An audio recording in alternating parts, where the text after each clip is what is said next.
Bhagavan's Attendant Venkatarathnam, Part 2. Sri Venkatarathnam lived with Bhagavan from 1944 to 1950. During the last year, he served as one of his personal attendants. Neal Rosner came to Sri Ramanasramam from the USA in 1968, attached himself to Venkatarathnam and diligently served him until his passing in 1976. Neal's immersion into spiritual heritage of India under the guidance of Venkatarathnam is elaborately described in his book On the Road to Freedom, a pilgrimage in India. He now resides at Amritanandamayi Mass, Kerala Ashram, and is known as Swami Paramatmananda.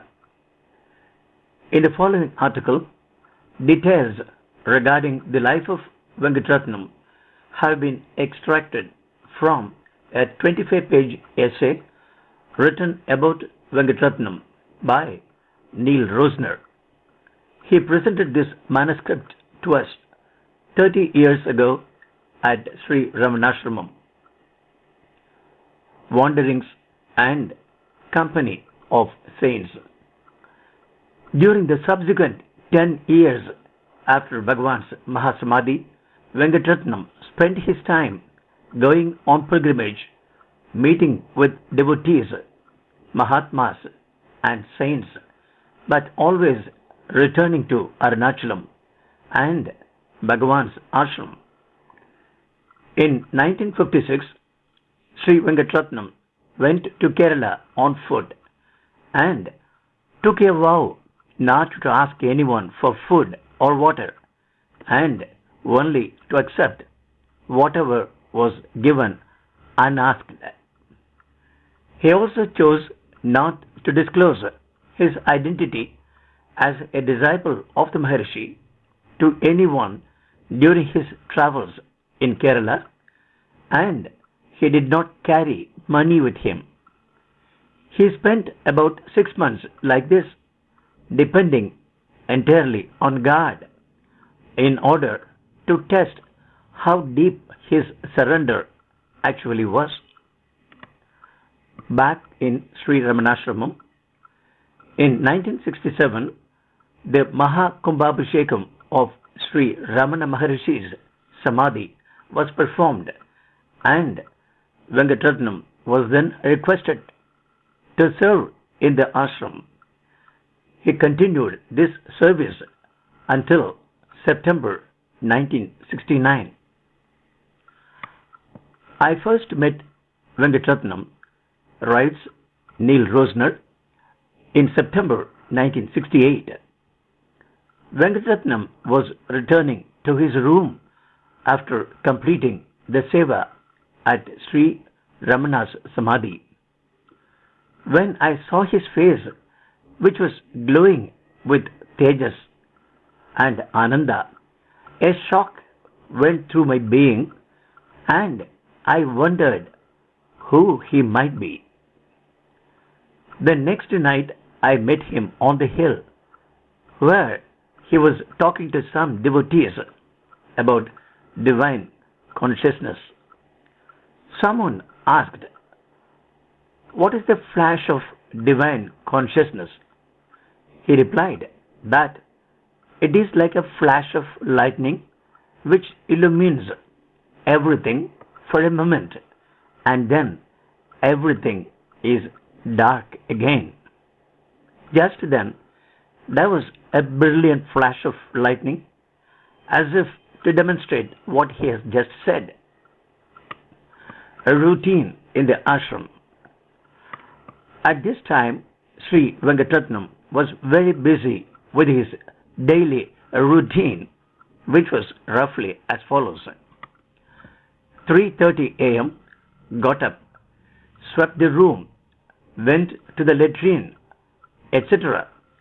4:30 a.m., finished bath, Sandhya, that is puja, japa, and cleaned his altar.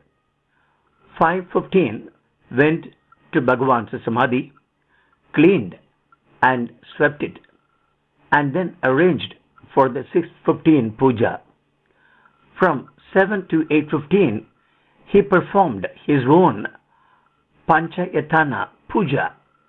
8:15 to 9:15, he did Samadhi puja, and from 9:30 to 11:30, did japa and studied the Srimad Bhagavatam. Then he partook of food. From 12 to 2 p.m., he rested or spent the time in visiting and meeting devotees. 2 to 4 p.m., he wrote letters, etc. 4 p.m. bath. 4:30 to 6:30, Samadhi shrine work, Veda Parayana and Puja. 6:30 to 7 p.m., Sandhya and Japa. 7:30 was meal time, and 8 to 11 p.m., miscellaneous activities or satsang. 11 p.m., sleep. It was at this time that I started assisting him in work, like picking flowers for puja, sweeping, or any other service he might give me to do. While near Bhagavan's Samadhi, he would not speak to anyone unless it was regarding the immediate work at hand. He often said, the Samadhi is the same as Sri Bhagavan, as I felt near his body during his lifetime. I feel the same near his Samadhi now. It is him only. Frequently, he would go on Giri Pradakshina during the night after 8:30, usually returning only the next morning, and then again start the daily routine without even resting. I asked him how he could bear this strain day after day. He simply said that when there is love of God, one does not feel any strain, however great it may be. It is only when the love and interest go away that boredom and strain are felt. If any new bhaktas would come to visit from outside, he always made it a point to go and meet them and spend time with them, more so if they had real devotion and sincerity. He spent many sleepless nights like this in satsang. In 1967, on 14th of May, he met with His Holiness Sri Chandra Sekharendra Saraswati Swamiji, Jagadguru Shankaracharya of Kanchi Kamakoti Peetham, for the third time, and received from him mantra diksha of Shiva Panchakshari mantra. He also received a Hayagriva salagram from His Holiness. After this, he used to daily repeat 2,000 to 3,000 Gayatri mantras and 5,000 to 10,000 Panchakshari mantras. By the middle of 1969, he had done 14 lakhs, which is 1.4 million, of the Panchakshari mantra.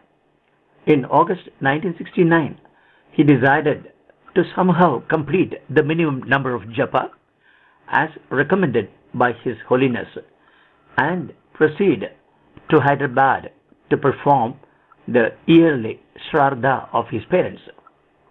To do this, he had to sit for japa 8 hours a day, and after finally finishing it, he had a physical breakdown.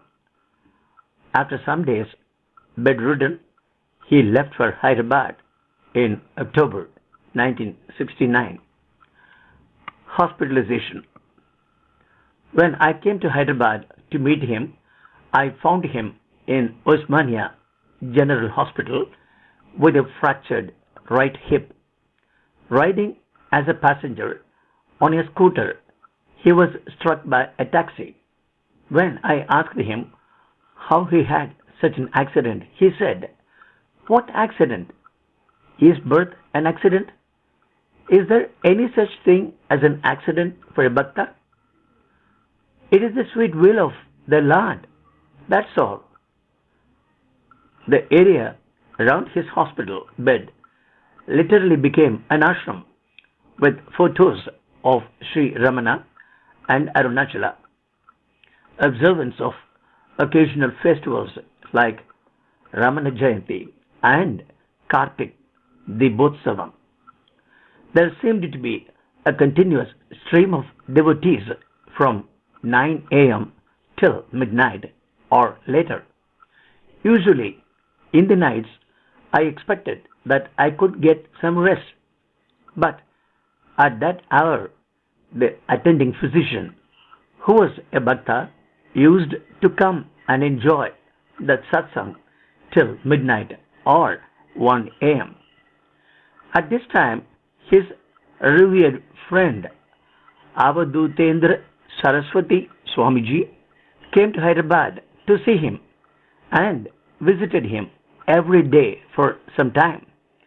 Sri Gangeswarananda Swami, a great blind Vedic scholar, also came to the hospital, and Sri Venkatarathnam did Pada Puja to him from the bed itself and then presented him with new clothes, etc. A number of other saints also came.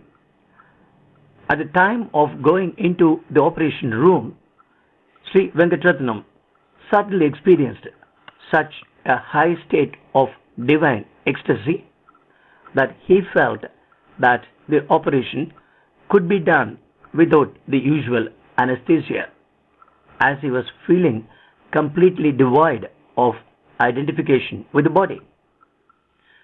Most of the people present mistook this ecstasy for either fear or insanity, but the real bhaktas recognized it as a very high state.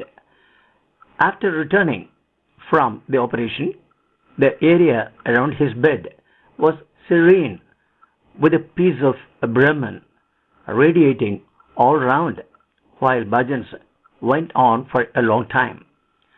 Afterwards, Venkatarathnam used to say to the more worldly devotees, "See, you people say that I am a sadhu, and that if I fall sick, who will look after me, since everyone is so busy with his own family affairs and has no time to attend to a sick sadhu? Well, who sent this Neelu," the name he called Neal Rosner, "here? I did not write to him or call him to come here. God has sent him here to look after me." It is said that God himself takes on the responsibility to look after those devotees who depend entirely on him. Now you can see the truth of it. After 4 months, he was discharged from the hospital and stayed at Malakpet with Sri V. Srinivasan, who was the Inspector General of Prisons at that time. He and his wife treated Sri Venkatarathnam with the fullest hospitality and affection for more than 2 months. For the rest of his life, he was grateful to them for the love and concern which they had showered on him at that time. This was May 1970. Pilgrimage to the Himalayas. From Hyderabad, we traveled north with Swami Avadutendra Saraswati and eventually reached Nepal in August 1970. After Swamiji left us in Kathmandu, we flew to Pokhara and from there walked 70 miles into the Himalayas to Muktinath, the abode of Mukti Narayana, This place is sometimes called Salagram Kshetra and is the 107th Dham on earth, Vaikunta being the 108th. This walk was extremely difficult. We often got lost in the forests and were caught in the darkness before we could reach the next village. Because I was a foreigner and lacked security clearance, government officials made me stop about 10 miles before reaching Muktinath, a politically sensitive area at the time. Venkatarathnam and his sister proceeded alone. The way was very dangerous and windy, and they even turned back once or twice, thinking that they would get blown into the rushing river far below. One night, before reaching Muktinath, Sri Venkatarathnam suddenly got up and was loudly repeating Vishnu Sahasranamam at about 1 a.m. In the morning, he told me that he had a vision of people with water pots on their heads going from a river to a temple which had a big chakra in front of it. He had woken up to the loud sound Narayana, Narayana ringing in his ears as if someone were shouting it in the room.